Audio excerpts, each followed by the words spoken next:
When we think of an iconic chronograph of the 1960s, that's 37mm in diameter, that has a panda dial, tri-compax arrangement, that's simple, that's legible, I think most eclectic watch collectors and enthusiasts would think of only one model. Any guesses? Well, of course, the Paul Newman Daytona, the 6239. A chronograph that is now that of legend. But surprisingly, there are others, and one I would say in particular that is far more significant. Without it, well, most of us know, not even the modern Rolex Daytona would be what it is today. The Zenith El Primero, a legendary chronograph. But the earliest example, the one that largely started it all for them, well, it's sort of been pushed aside. It's been forgotten in a lot of ways. And it has also been my subconscious obsession for years. A story of luck on my end that will absolutely be 100% opinionated and biased, but it should be fun.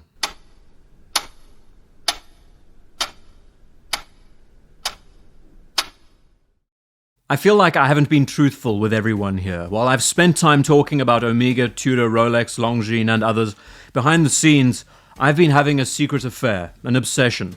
This has been a vanity project for me, for sure. But I feel so fortunate and privileged to finally own this watch. After admiring it for what must be 4 years, it is a true grail of mine, but not one that has been foremost in my mind. But it's a watch that I have seen floating about in the fringes, and I've always been wondering about it. A chronograph that in essence represents many great and original feats, that makes Zenith one of the world's best watchmakers. So ever since 2019, I've spoken about these excellent little watches, and even referring back to videos from 3-4 years ago, you can actually see that I've used them in references of cover photos. You know, the A384 has always been there in the past, but it's also been a watch that's been out of my price range. A quick story about how I got it before getting into the meat of the video. It was early in the year when all of the attention was on watches and wonders, and I stumbled on a listing for this watch that was, wait for it, 50% less than retail. Brand new. By the condition of the strap, it didn't even look like it was worn once. So the first thought was, this is a great price. The second day I came back to the listing saying, this is a really great price. And on the third day I said something along the lines to myself of, you are going to be kicking yourself for a very long time if you pass up on this opportunity. One thing I've learned is to sometimes listen to that small voice. And though it was an erratic decision, I barely even weighed up the pros and cons before pulling the trigger. In hindsight, was it a mistake? No. This is one of the best watches I have ever bought, bar none. And as you will see, the next part of this journey was where all the fun began. You know, consolidating, buying watches second-hand, selling watches that you aren't wearing. I think it all factors into the equation of how we move forward as collectors. For some context, the watches I enjoy collecting most, that I have a slight obsession around, is to look for the original of something. Having that original property and being able to question what they got right, what they got wrong, what were they thinking at the time, all the while knowing that you do have an icon, the starting point that is timeless in its own right.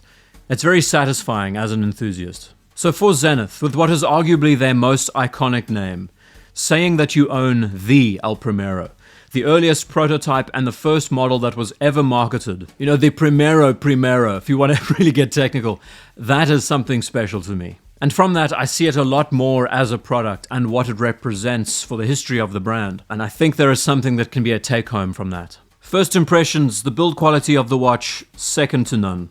The size, the case shape, the finishing on the case, the use of space on the dial, the implementation of typeface and contrast, a gorgeous handset, an internal tachymeter. Even looking at it now, months after ownership, it gives me a sense of freshness, seeing the cold white and the deep black elements working together, and then a pop of red on the loomed seconds hand. You know, having that instrument look that would fit perfectly on the dashboard of a sports car. But even 50 years on, it does feel unique, even with the cliché panda dial and all the rest. With all that said though, the black leather strap, it felt way too plain on the watch, and it's probably the reason why you're not going to see much of it in the video. It didn't stay on the strap for very long.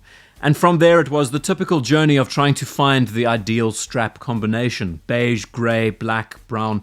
But nothing seemed to jump off the page. And the funny thing is, no combination seemed to work for a long time, and I had a lot of second thoughts. I was questioning whether or not I'd bitten off more than I could chew, and that this watch would never actually suit the strap that I wanted it to. It never sat right with me. You know, it didn't feel perfect just yet. So after more guesswork and postulating and questioning the very essence of the universe, I made a bold choice of picking up a contrasting red and white Omega Nato strap, with the thought that since the watch was predominantly white with a touch of red, the color ratios would work out well together. Pictures and video of this combination don't do it justice, I don't think. It makes it feel so much more dynamic on the wrist, in the hand, and it gives the red of the second's hand a lot more of a push.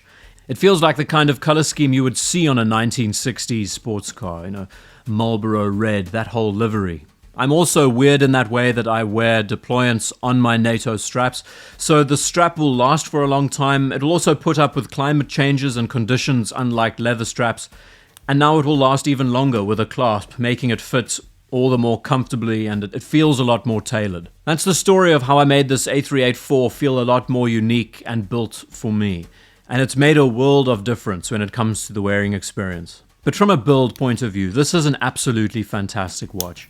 The attention to detail is exceptional, so let me nerd out about the details for a second. Just look at the case. It's as late 60s as it gets, but count the facets around the lugs and the flanks. High polish, deep chamfering on the edges, hard brushing along the sides, radial brushing on the top. The curvature around the arcs of these lugs in the front. These cases are works of art. It should also be said that these early cases could be seen as the prototypes. Let's be honest, the most important thing to debut in this watch was the movement, and the externals were seen as an afterthought. So in a lot of ways, this could have been the build-up for the later A386. But then to the domed crystal, it looks like acrylic, but it's sapphire. The AR coating on the inside works wonders, and how it seamlessly integrates with the case without a bezel, how it has this flush line. And then to the case back, to the movement, the legendary caliber 400. It's an entirely different story. How its original inventor hid the plans to the movement in the wall of his house. The story of this legendary chronograph, it's been well documented, but it's maybe not as well known as we might think. I will link the Watchonista article in the comments below. It's well worth the read because it really is a wild ride. The movement engagement of the watch, it's sharp and crisp. And why was it that the El Primero was so pivotal and important? Being a fully automatic chronograph, the first of its kind, is one thing, but this was also a high-beat chronograph running at 36,000 vibrations. It was column wheel operated and had a lateral clutch, with an added date complication that made it even more practical. But altogether, the most important part is that the movement was very thin, down to the fact that this automatic rotor was so well integrated into the mechanics. The dial of the A384, every small nuance that made the original watch from 1969 come to life is here and accounted for. The typeface is spot on, the polished applied plots, it has C3 luminova, black elements included on the handset, the applied Zenith star on the dial. The framed date window at the 430 with a designated cutout and an actual step to it makes a nice difference. And how all of these elements make for a compact, simple, legible reading experience when you're telling the time or reading the chronograph. But it only gets better the longer you spend looking at the dial, because all of those details, they're in the background until you start paying attention. So the verdict, the A384, the A385, the A3817, the A3818, the Shadow, and the many other models, you can tell that I'm an enthusiast. These are absolutely brilliant pieces. And if I won the lottery, I would have a dedicated watch box for all of them because they are that dynamic and great to collect. Along with that, models like the A386, the Chronomaster original, these are all amazing models that have really cemented the El Primero name. And there are so many others to pursue that are worth pursuing, like the Stratos, like the Acorelli Tipo. Zenith, as most of you know, is a phenomenal watch brand, but it's a brand that hasn't reached the masses yet. And I think a lot of us hope it doesn't. And the appreciation for it has grown by the week. Now that it has this strap pairing, it feels complete. The end of a journey, if that makes sense. Ultimately, why this specific model, the A384, appeals to me is because it does prescribe to a lot of the modern standards that we see with chronograph design today. When you first look at it, it does possess a lot of the common trends that most brands follow.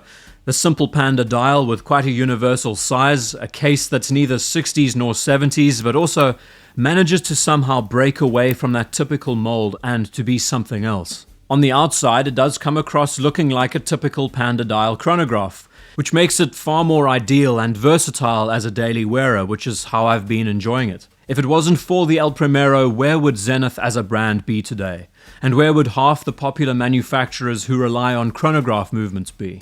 The El Primero not only saved Zenith financially, but it also rekindled and reignited many well-known and popular manufacturers who were driven to create chronographs, but couldn't afford to make the movements. Zenith's overall influence with countless names should not be forgotten.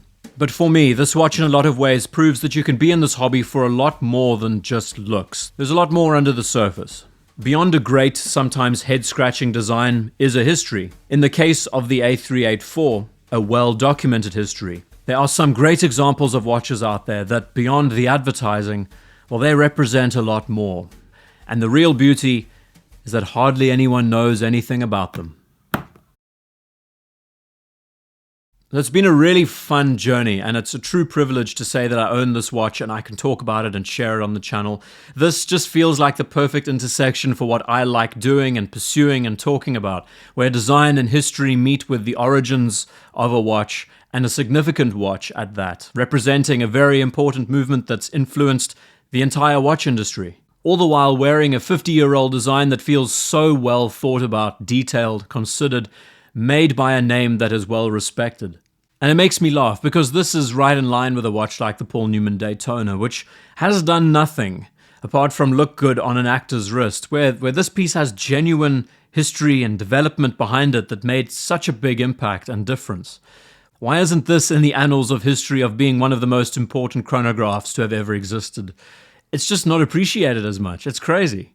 So anyway, that's the story of the Forgotten Legend. Great little watch, woefully underappreciated. That's just how it goes. Thank you very much for taking the time to watch this video. See you in the next one.